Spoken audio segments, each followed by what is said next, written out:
Welcome to The Pursuit, a podcast produced by the Junior Board of the Chicago Midwest chapter of the National Academy of Television Arts and Sciences, otherwise known as NATAS.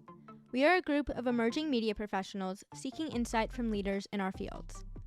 I'm Arden Kurhayez, a social media manager and musician, and I'm your host for this episode.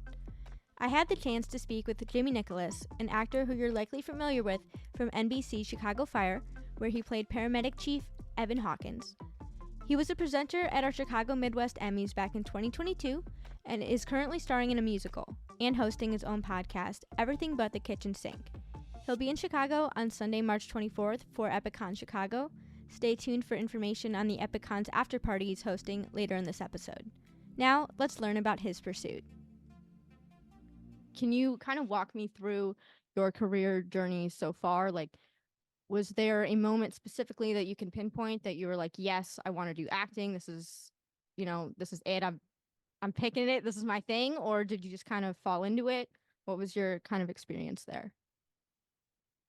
Yeah, it's an interesting thing. It's like, I think that if you're on a really good date, someone might say, "Hey, Joe, why'd you go into insurance?" And maybe if you're on a good date, they have an explanation of why they went into something. But I really don't think that often about why I went into acting. But then in this business, I get asked that question all the time. And I'm like, man, I wonder if people outside of the arts get asked this question as much. But it's great because I actually, in my mind, when you ask me that, I'm like, okay, now I actually have to think about why I got it. So it's a good exercise for all people, no matter what you are, no matter if you're a fifth grade science teacher, if you're not going on podcasts where they ask you this, ask yourself it, because it is an interesting question. And every time I'm asked it, I'm like, wow, I think I'm going to learn a little bit about myself. Why I got into it, a little bit about my journey. So my mom did this for a living. Michelle, formerly Michelle Berlin, now Michelle Christensen. Anytime you have a mom or a dad in the arts, like a good, responsible artist would, they tell you, you can do anything you want except what I did. They say, choose anything. And especially if you show an aptitude towards things that are very helpful in normal jobs. I'm very good with numbers. I scored very high at math my whole life. So I love that. Now, if a kid scored high in math, they'd be like, be in business or be in a hedge fund. My mom would always just say, be a mathematician when I was young, which I was like, what? Where are all these mathematicians at? We just have I'm not like Will Hunting out here. Just high level mathematicians. But she always wanted me to tend towards things that were stable. And, we were told from a young age, sports and musical theater, two things that I really tended towards were hobbies. And then I just got the itch really bad. It's a longer story on why specifically I went into it for college, but essentially I was just curious how deep the rabbit hole went, and if I was good enough to compete with the best of the best in theater. And so I auditioned for schools. I got into Carnegie Mellon, which is one of the best schools that you can go to for drama and for musical theater. And I was lucky, very, very lucky and blessed. And then, I went to school for it, and I was like, well, I guess I should try to make a living off this and, to pay off those student loans.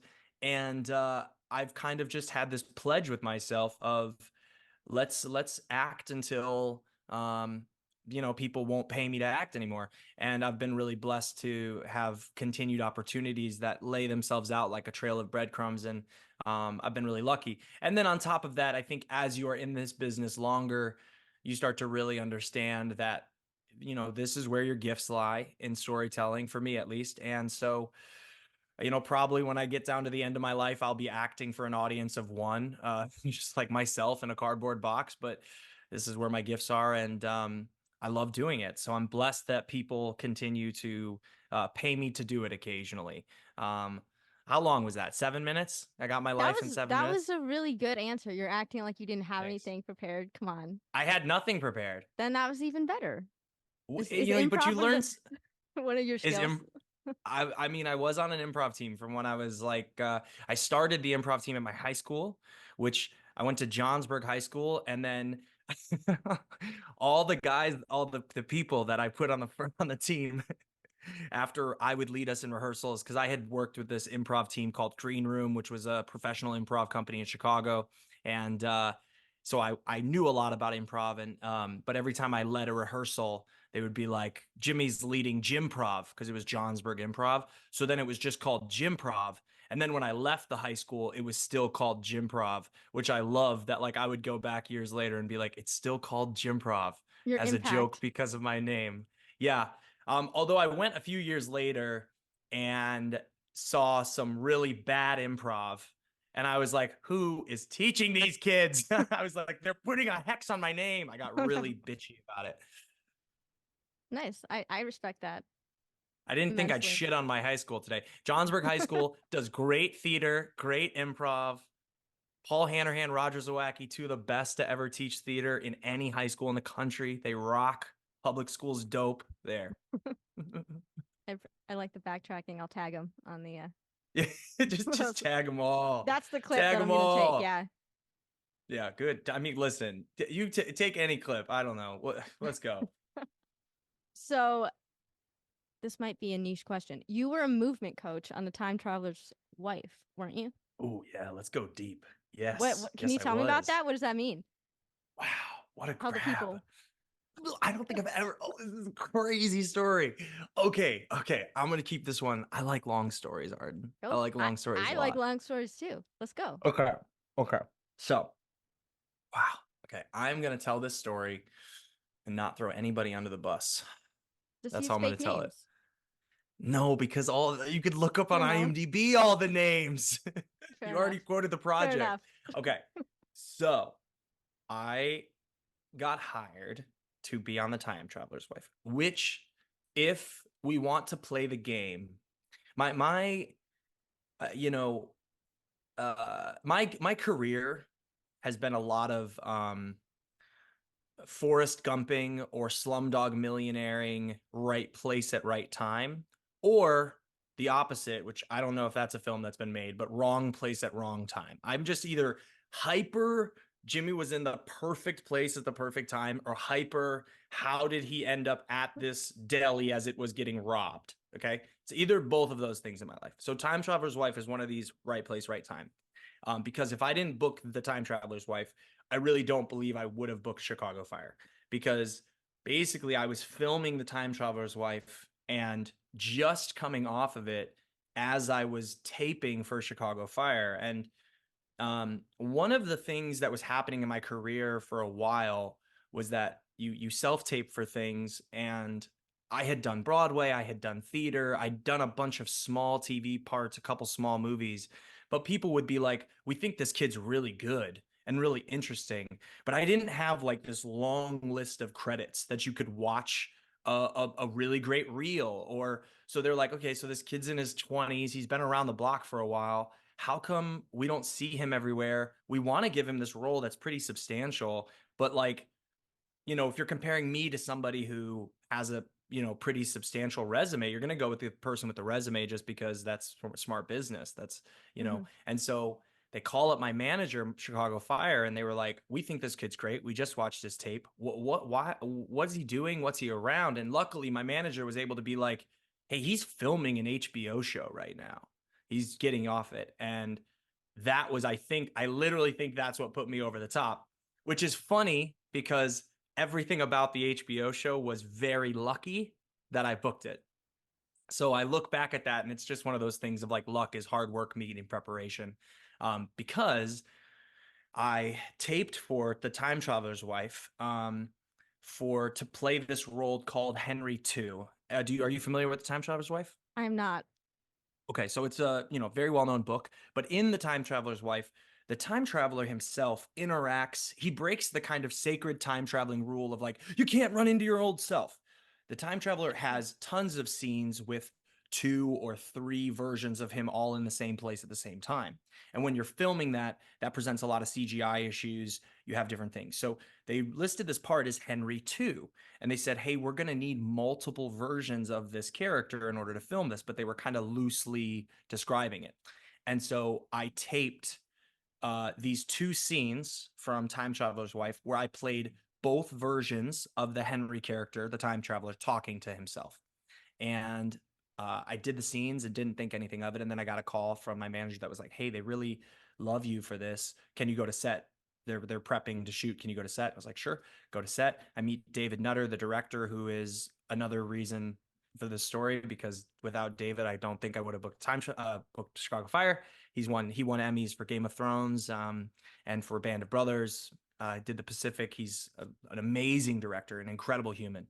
And David like met me and was like, I think that you're one of you were the best person that I saw do these scenes, and was super complimentary. And he was like, but what I'm about to ask of you is like not what you think. And I was like, all right. And he's like, the other reason that you're here is because we really just need you to be 6'1", 180 pounds, and I need to see what you look like half naked. And I was like, excuse me? He was like, you are an exact body match for Theo James, who is going to play Henry. Do you mind stripping down and taking some photos? So I get almost completely naked with David Nutter. They just blindsided you with that. No warning. With this, they told me there might be some nudity. I didn't know that. I didn't realize that I'd be stripping down at what I thought would be a lunch with David, I was told. I didn't realize also, like, I was like, so you need a body double. And he was like, no, it's not a body double because you'll be in the movie. It's very much like how in Social Network, Armie Hammer films opposite himself. But there's another guy, if you ever heard how they did the Social Network, there's another guy who is acting those scenes with Armie Hammer, and then his head, Armie Hammer's face is CGI'd on that guy's body. I didn't know they did that. And there's a whole backstory. I know it's like a thing. I know that's a thing. I didn't know they did that in that. Yeah, and there's a whole backstory of the guy who played the twin. There's an amazing article, I think, in The Hollywood Reporter you can look up, because the guy was told originally by David Fincher that I think he would be in the movie, like his face would be. It wasn't, which is a tough, that's a tough beat. Surprise. But yeah, surprise, right? But David Nutter was like, I want you to act in these scenes opposite Theo. And I know you understand the text and you're really, you really understood the scene. I'm going to go past 7 minutes. I'm so sorry. This is just a long story. You gave yourself the 7 minute. I was trying to be. You're good. It's just I've never told this story before on air. It's an exclusive. It really is. I hope I get the facts right. But he told me, he was like, you're going to act with Theo, and I want somebody who understands the scenes. I want somebody who, understands pacing, and then we're going to film you and him together, and we're going to put his face on you. But you have to be an exact. I couldn't do it unless I was 6'1", 180 pounds, and looked good shirtless.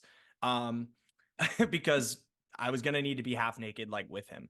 And I was like, okay, this is the weirdest thing I've ever been offered, which when I was younger, I got offered to be like a stand-in for Ezra Miller on The Perks of Being a Wallflower. And I said no, because I was like, I'm not a stand-in.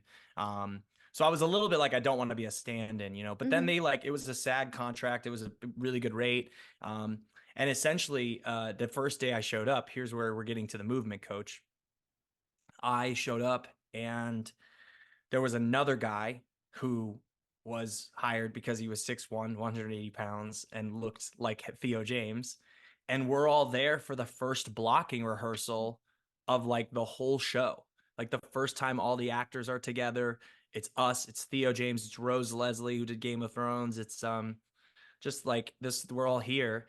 And I started to realize, because they start shooting the scene, and in this scene, I'm not even like in the scene. Like the other guy, his name is Guy. Guy is acting as opposite Theo, and no one like told me that this Guy guy was going to be here. So I was like, oh, am I really like the third Henry? Like I'm like, I called my manager. I remember being like, they don't even need me. Like, I know they're paying me, but they don't need me. Like, they're barely going to use me. And I was really upset because I was like, why am I Well, here? yeah. You know? Yeah. But this is when things get crazy. Are you ready, Arden?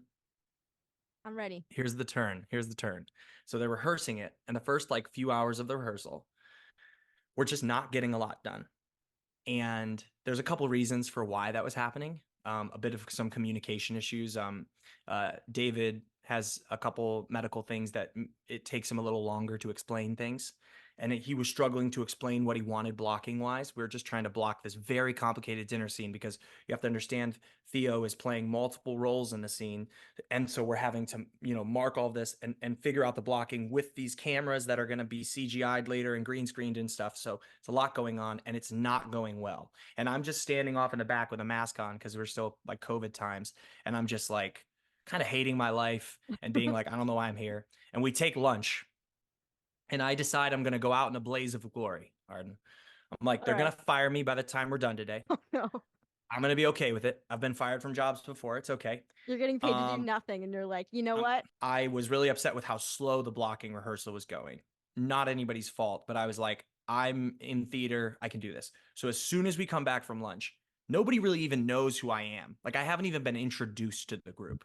And I come out, like David's giving a note and David's like, let's do this. And I stop and I'm like, hey, David, let's go back a second. I say this to the Emmy winning director. And I say, did you want Guy to stand here with this plate? Did you want Theo to stand here with this plate? Did you want Rose to come in here, or did you want what did you want in this moment? And I'm going around and being like, I just want to be sure that this is exactly what you want because I'm gonna have to play this as well. And David's like, well, what do you think, Jimmy? And I'm like, well, I think Theo should cross here. Like, I don't even wait for these A-list stars who are jaws like on the floor. They're like, who is this guy? They think I'm like craft services or a PA. Because you've been standing off to the side the whole time. Yeah. Yeah, and I'm like, okay, we're gonna set this plate down here. I think they should cross here. I think he should move on this line, Theo. And then I remember being like, Theo, does that feel good? Rose, like, okay, Rose, you want to do that? Cool. Hey, Theo, last time you did it, you moved this plate on this line. Did you want to keep that, or let's just keep it tight so when we come back to it?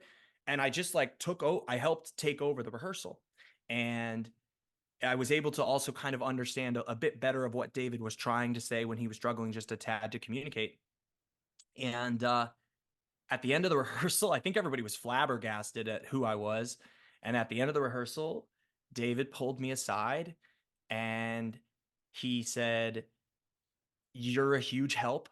I know, like, he said basically, Guy, the other guy there, is a perfect match from behind of Theo.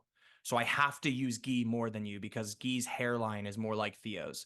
But you're going to be my third Henry, and I want you to be the movement coach on this show and help me with blocking. We will block something together, and then you'll help me with blocking.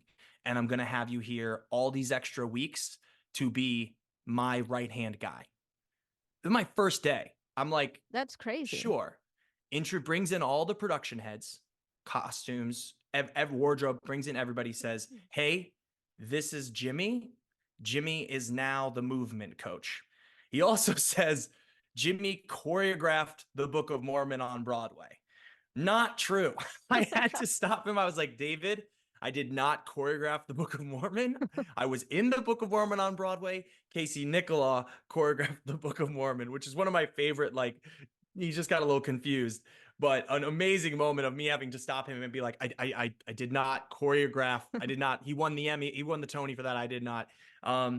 Yeah. And then I was on set. I just stood with the director the whole time. And when there were multiple Henrys, I would work with props. I would work with Mark Fisher, who did visual effects, and kind of give thoughts. I randomly sometimes would go home and get calls from David with all the production heads being like, Jimmy, did we say this about this scene, or did we say that? And I'd be like in bed, like, I think we said this. It was very, very weird. My two friends who are directors and writers were like shook by it. They were like, people go years and years and years for an opportunity to work with an Emmy winning director like that. And you like accidentally stumbled Yeah. into it. And then I worked about probably a month on that show, helping with any scenes where there were multiple Henrys. And I got credited as the movement coach. They also like, what was amazing was David just called HBO apparently and was like, pay this guy's salary as many days as we'll have him here. And they said yes, which is crazy to me. And I then was on that show and went straight from working on that show to do Chicago Fire, and then came back to do more movement coaching on that show while filming Chicago Fire twice. And it's the weirdest part of my career. I to this day I on set that whole time would get asked, what department are you in? Who are you? Like nobody knew who the F I was. And I was credited as this thing, and it is entirely attributed to David Nutter watching a self-tape of me and saying this kid's really good and smart and a hard worker, and then deciding because I was loud in a rehearsal that I should be the movement coach. So But there's the time traveler's wife. You knew what you were talking about, though. He wouldn't have given you the opportunity if you didn't deserve, or I mean, well, if you weren't fit for the opportunity, I guess. Well, that's very kind. And yes, I do like, I think any good artist, knows what they know and is able to admit what they don't know. And I know blocking and I know how to tell a story.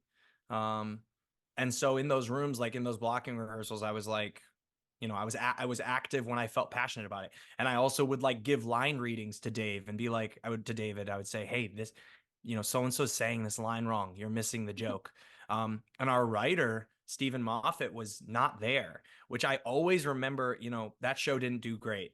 In the end, it failed after one season, but I attribute the show not doing great to a lot of factors that are nobody's fault. One factor that I'll keep to myself, and the other one being that Stephen Moffat wasn't on set. You weren't able to fly in from England super easily, and having the writer on set is such a valuable thing for film and TV. It's critical, and Stephen wrote all 6 episodes, and so I would be sitting there and I would be like, if the writer was here, the writer would be saying, this is how you have to say the line, or the writer would be changing lines, and while he was watching dailies, there is nothing that replicates being in person as your script is being performed. And I think that it was a detriment to, especially the comedy of that show. So I tried, I would literally like feed line readings and try to give movement thoughts. Certain people were more receptive to my thoughts than others on set. Like, who is this guy? Oh yeah, I can't tell some stories, but I ruffled some feathers, mainly because they were like, who, like you said, they were like, who is this guy? Shut up. Like another like white cis straight male trying to tell me something and I don't even know who he is. But it was actually all the men who responded badly to me. That doesn't surprise me. I don't. Yeah, of course not. Of course not. So there is that story. No, that's a good story. I was not even knowing what story, if any, would even be there with that question. I was like, oh, he's gonna be like, oh, it was fun, it was cool, and then move on. Yeah, so and our time is up. No, it's good. It's great. And so you mentioned obviously Chicago Fire a lot. For those of you that don't know, Jamie played Evan Hawkins, played past tense. Unfortunately, I watched the show. I was a little salty Spoiler about alert. that one. It's been long enough, I think. Well, No, go ahead. I still have I started The Sopranos in 2015. And I still have 3 episodes left of The Sopranos. I like to think that I've actually watched The Sopranos in the same amount of time it took The Sopranos to come out year over year, and I've still not finished it. So I still, when people bring up The Sopranos in a setting, I still say, hey, please don't spoil it. I have X amount of episodes left. Literally decades later. I'm like, please don't spoil it. Because when I started watching Chicago Fire, I didn't watch it from the beginning. My grandparents watched it. They were like, you need to watch this show because I think Severide's apartment in like season 1 or something, they know the people who like whose apartment that was or something. So they were Yeah, like, you should watch it. And I was like, yeah, like okay, sure. But then when I think it was during the pandemic or something, I was looking for a new show, and Alberto Rosende had just been hired, and I knew him from I don't know him. I watched him on Shadowhunters. So I was like, sure. okay, like I'll give it a shot. So I watched a couple episodes, and then my twin sister and I went back to season 1. We were like, well, if we're gonna watch it, we're gonna watch it. So then we Sure. ended up like catching up and getting to everything. So I totally what I'm sympathizing with is the spoilers, because at that time I would have been like, no, like don't tell me. I don't care that it's been out for 8 years or something Absolutely. ridiculous. Have you met Berto? No, I have not. Oh, you got it. He's the best. Let me He's get the right on that. Yeah. sweetest. No, when there'll be a chance and there'll be a time, and he will be so sweet and so genuine, and he is a very, very sweet soul. He seems like the best. He had a book club, like a Instagram book club years ago that I would like sit in on sometimes, and I was like, wow, like sometimes people talk and you're like, what are you saying? And I'm like, no, this guy is intelligent and he knows like what's going on, which is kind of rare sometimes when, you know, people get on the internet and just start talking. But For sure. Well, he's a very thoughtful guy, and he's yeah, of course he would do a book club. And he loves cats. He really loves cats, which is that's the Birdo. He's such a cat guy.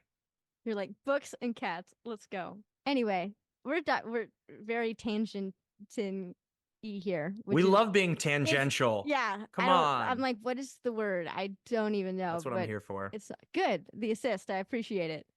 So do you have, I guess back on the topic of fire, I know you said that you thought that you kind of got that because of the time traveler's wife and all that stuff. Do you think, I mean, you were on that show for a few years.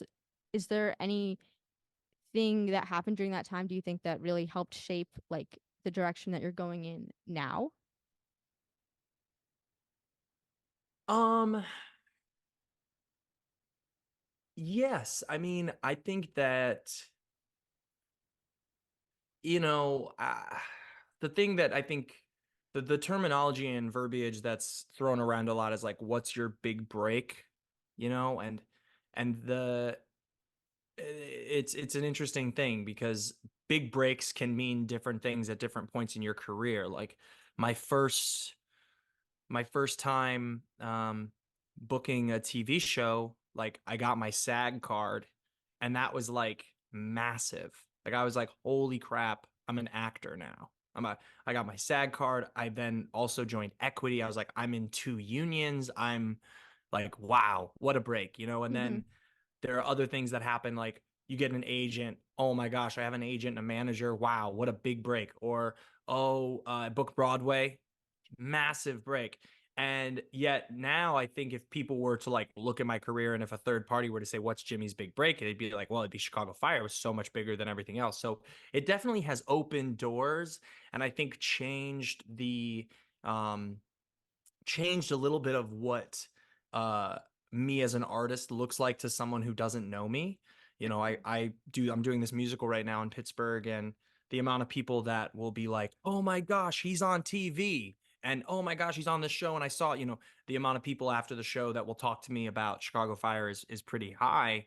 Um, and so it definitely is a career defining thing. Mm-hmm. Um, but yeah, it's interesting how I would say though, for me, as I think about it, what it did was what I talked about earlier about how people would look at a self tape of me and be like, this kid's really great. Why haven't we seen him on something yet? Why is no one investing? Is he some weirdo or something?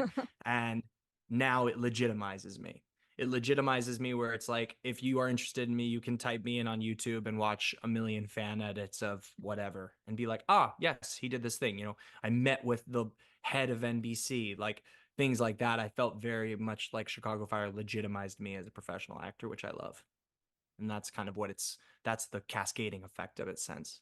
Mm-hmm. And I get that too. Like with the music industry, obviously is a little bit different, but they're all sort of, intertwined, the same sort of things that there is there are so many people out there that you look at their accounts even, or look at, like what they're doing, and you're like, why aren't they bigger? Like, what is going on? And it's this whole like, you don't know even what they're doing that you don't know about, or like all of that stuff that is going on. And I think yeah, I think what you said about like the legitimacy of things, people put kind of stock in, oh, well, if other people aren't paying attention, then why shouldn't, or like, why should I? And I think, I mean, Yes. sorry if I'm overstepping here, let me know, but I am not envious of actors because you guys have like the roles and stuff that you kind of have to sort of fit into, obviously, and have people bring to you. Like, you don't, unless, I mean, obviously you're creating your own things, and, that's definitely an option too. But I mean, there's so many gatekeepers kind of in the way, I feel. Yeah, being an actor is a perpetual state of rejection. Every single day, like I have 4 auditions next week for a play, musical, a small film, and a new TV show. I probably, based on my track record, have about, I'm a numbers guy, I'm a mathematician. Yeah, there you I go. have about a 3% chance of booking any of those jobs, I would say. 3% based on how many auditions I go on and jobs I get. I'm Hmm. probably not going to get any of those jobs. So every day next week, I'm going to get a no.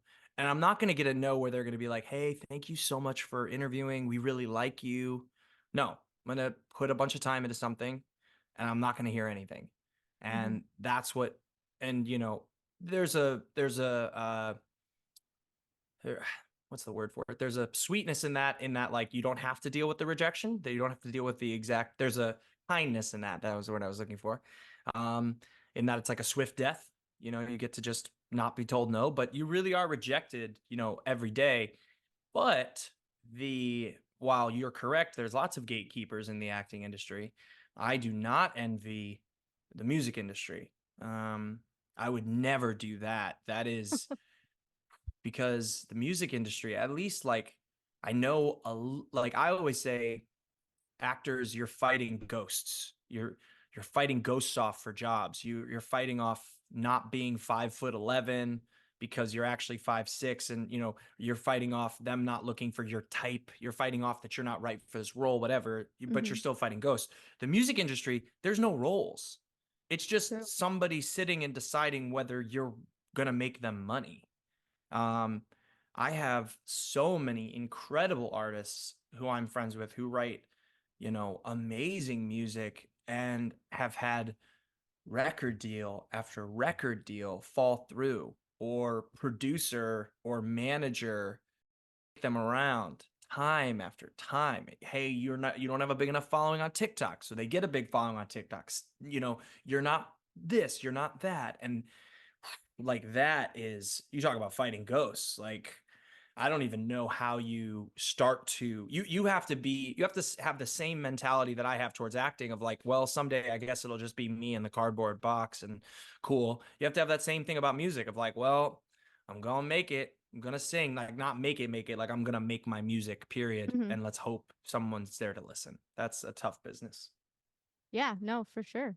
Hit the nail right on the head there. And I think it also comes down to what, you personally value as making it or as success, especially nowadays. I think, especially like you said, like with TikTok and everything, which um I don't know how that's all gonna change, because even that landscape it just changes so quickly. But like, everyone is looking for you to go viral, no matter like what sort of industry of entertainment you're in. That like that's how I think a lot of people have sort of looked at success, is like that kind of Yeah. overnight, or at least what appears to be overnight, right? Because everyone's like, oh my gosh, they went viral. Yeah, you didn't see like the 10 years of work maybe that they put in to that before they even got to that point. So, I mean, how would you say you think at this point in your life and career that you kind of value success for yourself, especially when you're faced with, all those rejections that isn't necessarily something that is,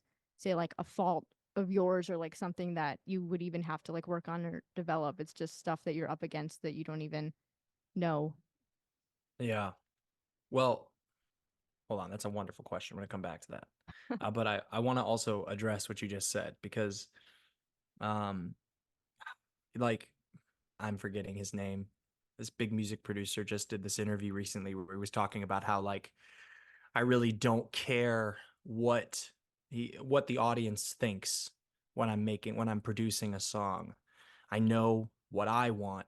I know what I want it to sound right like, and I trust that when I'm making good art, that if I like it and if I think it's good and genius and wonderful, or he's not making it, he's producing it, but Yeah. if it's hitting all those boxes for me, there will be an audience for it and you'll make money off it. But if you make something based on, you just end up with this common denominator, very much like lowest common denominator of whatever.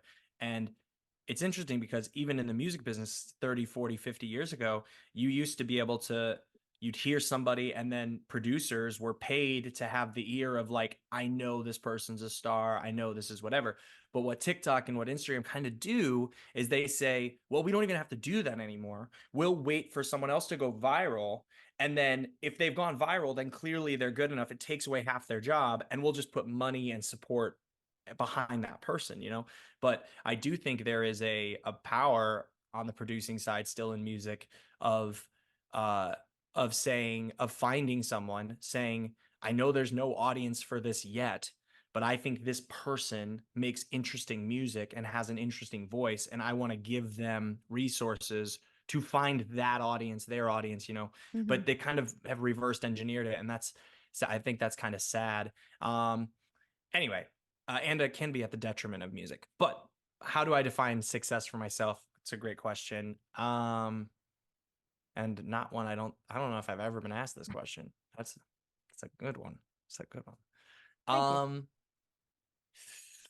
How do I define success for myself? I think that I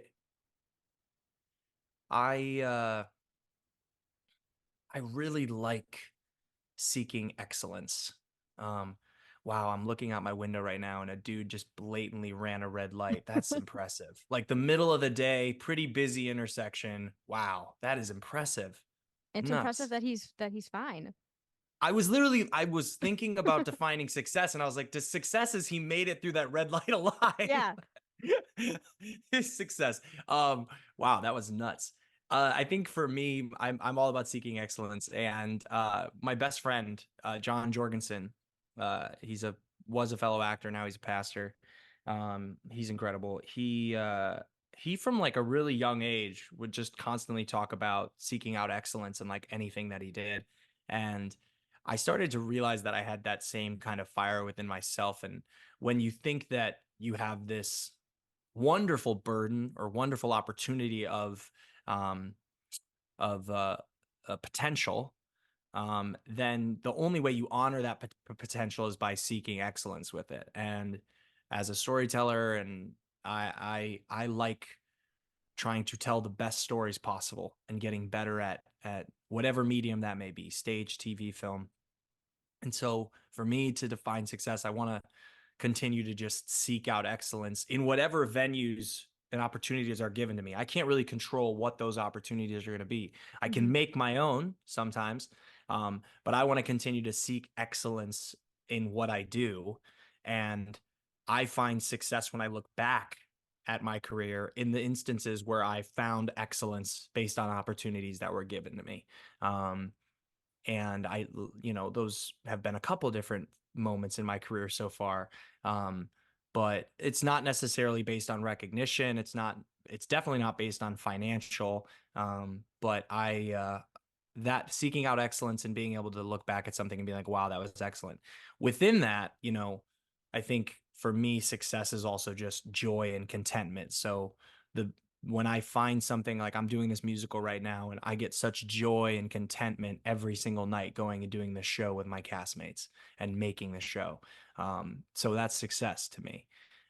And I hope in my life that also continues to bring, finances and all of those things. Luckily, I always joke that, like, you can make money. You can always make money. There are ways to make money, but, contentment, happiness, excellence, success, fulfillment, whatever, those you gotta find for yourself more than money.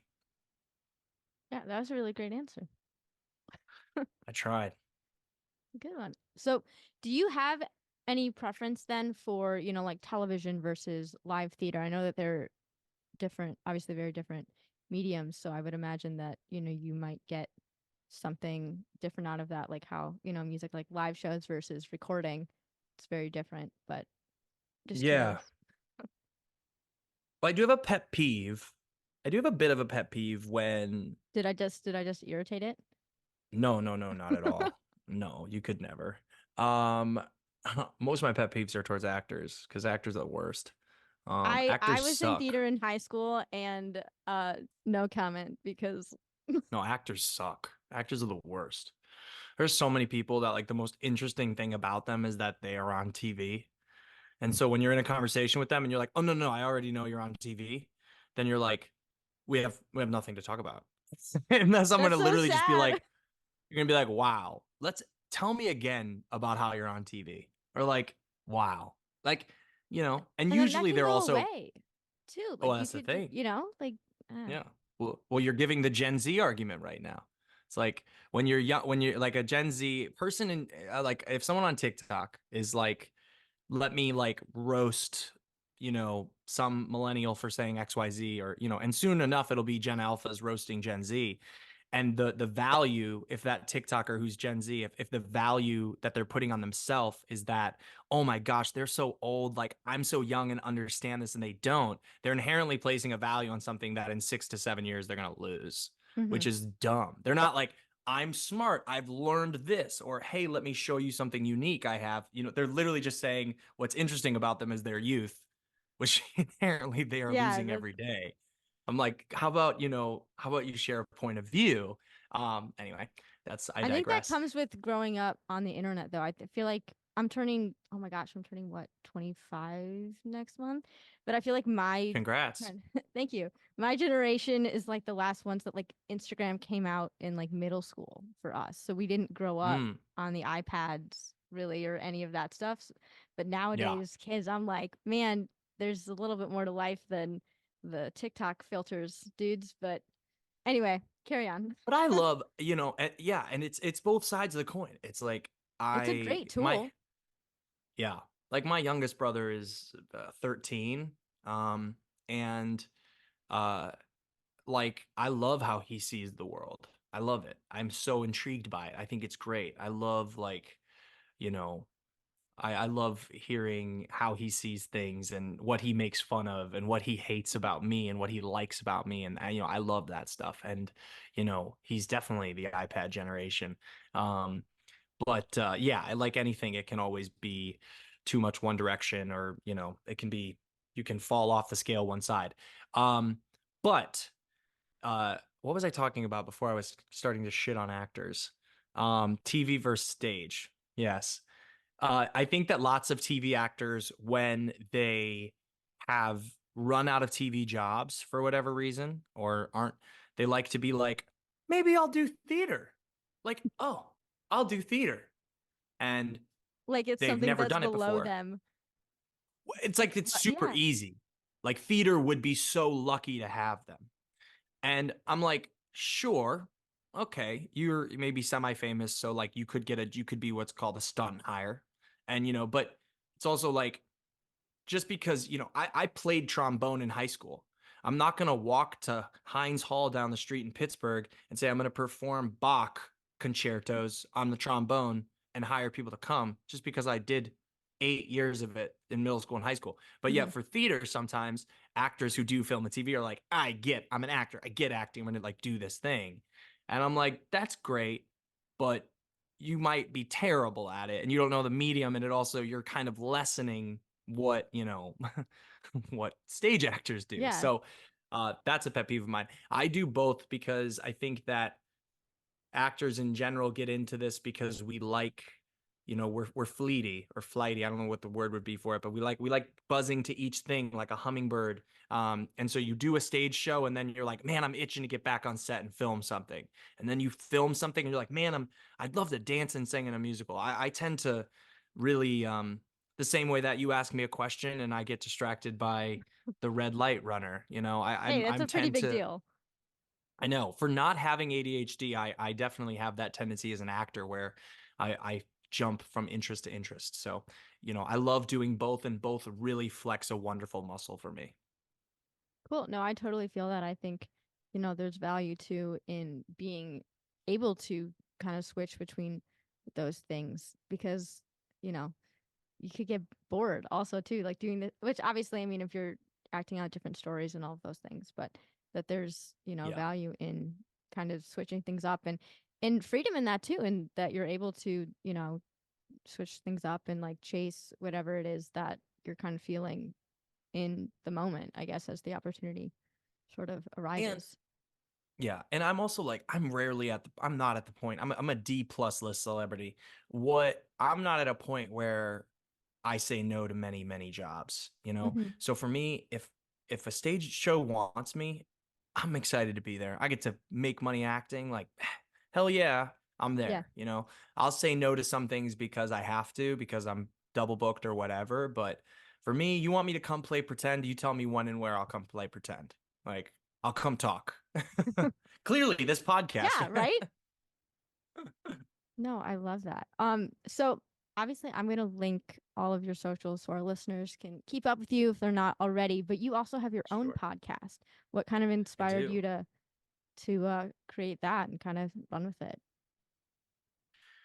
Well, I always thought that my biggest blessing in life, besides being at either the right place in the right time or the very wrong place at the very wrong time, besides that wonderful blessing, is that I have I have the greatest friends. They're the smartest, funniest, most interesting people. I've collected people that, in addition to being world class friends, are also just world class humans. And we would sit in my living room and talk, and I'd have great conversations for hours with my friends. And I think, like many people, you're like, man, I have great conversations with my friends, you know, and for me, at least, I was like, I want to share those conversations. I think people would be lucky to be a fly on the wall in that conversation, because I know I feel lucky to just be in this conversation with whoever. And Mm-hmm. so and I sat for a while and I was like, well, what point of view do you want to have? And I was like, well, I think what I'm good at is I can talk about anything. Um, and I think I bring an interesting point of view to things I know a lot about. And I think I bring an interesting curiosity to things I know nothing about. And so I came up with this idea of starting Everything But the Kitchen Sink and bringing a rotating group of co hosts on my podcast to talk about anything that we want to. And based on the guest that I brought on, we would talk about whatever we wanted to talk about based on that guest. I Mm-hmm. think that the podcast, it's been over 6 years now with the podcast, and it's morphed for sure. I now do most of my episodes with Kyle Wilson, who's been my main co-host. I would say he's been my co-host for probably 60 of the 110 episodes that we've done, 120. And we talk movies mainly. We've also done some TV stuff, but he's my main co-host. And so when people are going to the podcast for the first time, I always point them to Kyle and I's episodes. So it's actually a very big week for us in Everything But the Kitchen Sink land, because this is the week of the Sinkies, which is our award show, in which Kyle and I get hammered on screwdrivers. And for 4 hours, we give out all of our movie awards the week of the Oscars. And we have a voting body of Sinky voting body, like voters who vote on all the awards and do all the nominations. And it's amazing. And it's our favorite day of the year. So that comes out, that probably will come out Sunday morning, maybe Saturday night if I'm lucky. But yeah, we love that. I love how you're like, yeah, it's 4 hours. Oh, it's no joke. I mean, if I'm lucky, I'll do my brother is my brother does a bunch of the audio with us.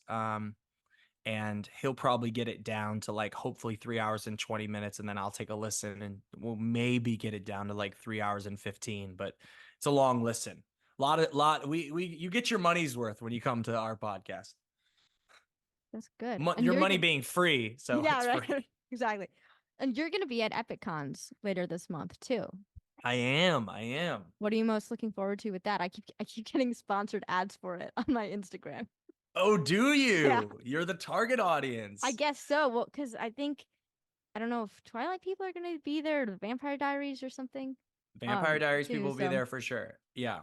So the thing that I'm most excited about with Epicons is I am throwing this after party. Do you know about this? Have you heard about this? I just saw it like right Yeah. before I got on here. So pretend that I know nothing about it and tell us. Yeah. So I'm throwing this after party with my brother as well. For anybody who's in Chicago who wants to come have a great time. You do not have to attend the convention to come to the after party. It's at Soundbar, which is a club, but it's not gonna be like woo like bottle service. It is at a club, but I'm DJing and emceeing, and it'll just be a really fun night. And we're kind of throwing a party to end just the weekend festivities.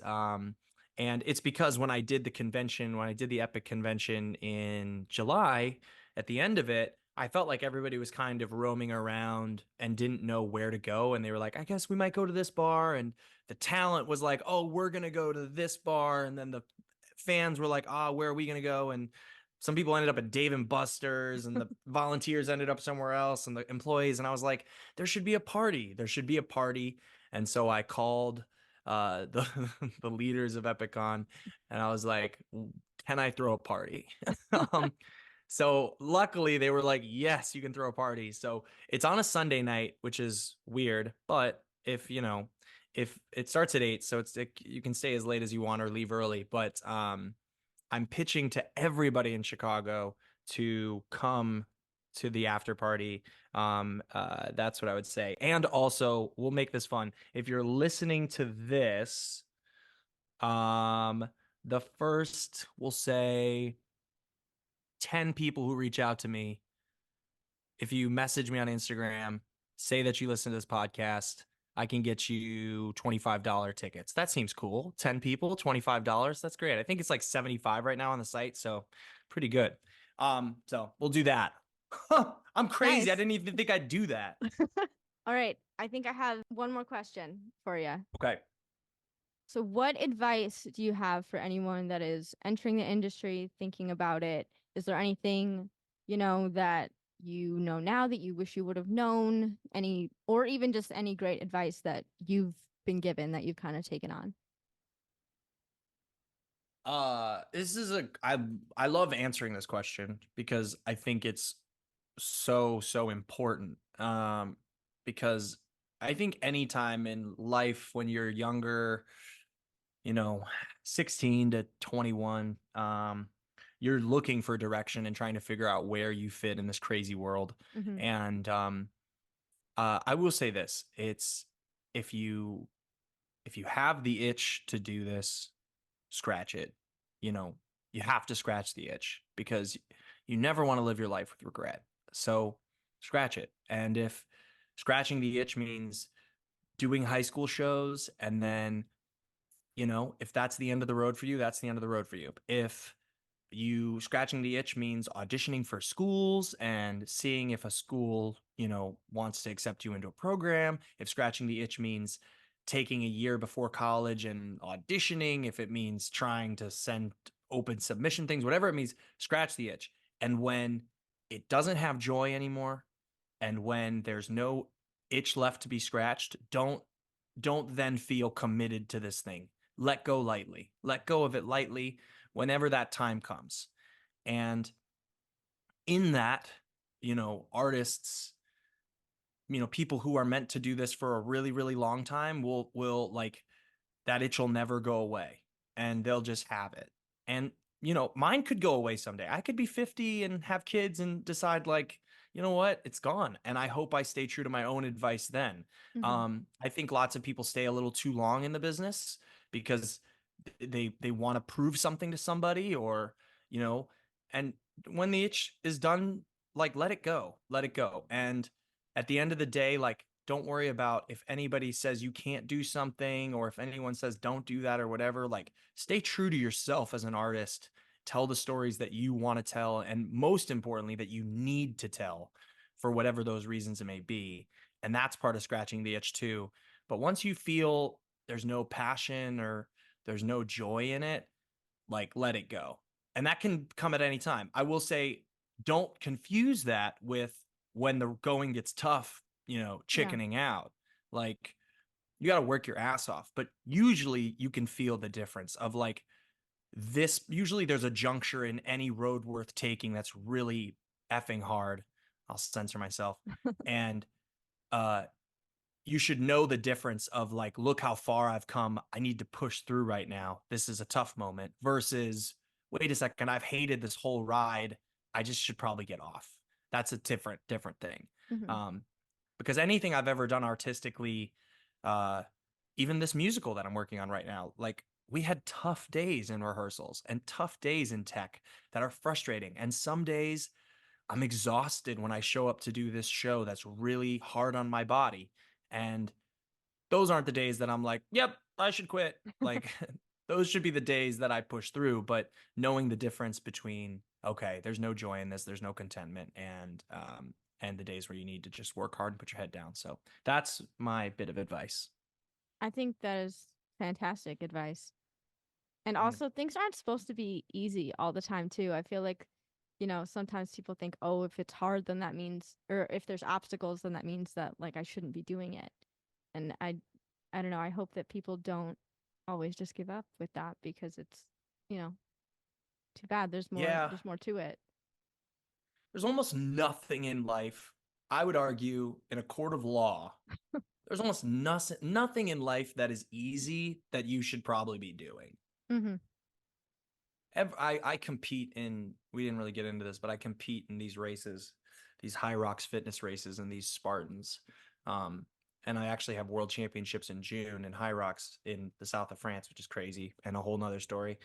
But, I like kill myself working out, so that I can compete in these races against guys who do this full time, who don't, sing and dance and play pretend. Yeah. And I compete with them. And, some of my biggest fulfillment in this life has been like, I won the Chicago race of High Rocks, this event, 2022. Congratulations. Thank you. And that it took every ounce of my soul to do. And every single time I ran world championships in Manchester last spring, devastating. I run Spartan races. You show up in Lake Tahoe for North American championships and you run 14 miles up a mountain, in freezing temperatures. And those are things that when I look back, I'm like, man, those are some of the coolest things. Same with marathon racers. Whenever I've ran a marathon, it's like, I tend to lean into things that are tough. And that's where I find joy, and even relationships or anything. And so, some things are easy, ordering your favorite Starbucks can be easy. That's cool. But I just because we live in a world of convenience, that should usually mean that we need to lean into a life of difficulty, I think. That's very well said. I try. Perfect. Well, thank you so much. It was so much fun having you on here. I really appreciate all the depth and all the conversations and everything that you've offered. Thank you so much to Jimmy Nicholas for coming on the podcast and sharing his insights. I'm glad we got to learn from his pursuit. It'll all be linked on our socials, but you can keep up with him and his latest project on his Instagram @JimmyNix, and make sure to take a listen to his podcast, Everything But the Kitchen Sink. Thanks for listening to the Pursuit podcast, and don't forget to tune in next time and check out our previous episodes.